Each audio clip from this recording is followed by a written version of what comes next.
Welcome back. Now, obviously, some of the things you're going to do to encourage people to watch your live stream and your recordings is going to be a little more manual. And to find those ways, what you're going to do is go inside of the community link on your channel, and you can then click inside of your subscriber link. And what you're going to find are all of the people that have subscribed to your channel who do not have privacy settings indicating that their subscriptions can't be known. You can sort those subscriptions here in this link, so you can look at those that are most popular.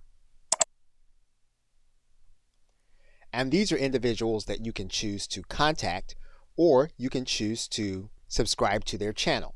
Of course, in order to contact them, all you would need to do is to click on their channel. And obviously what you're trying to do is you're trying to influence those.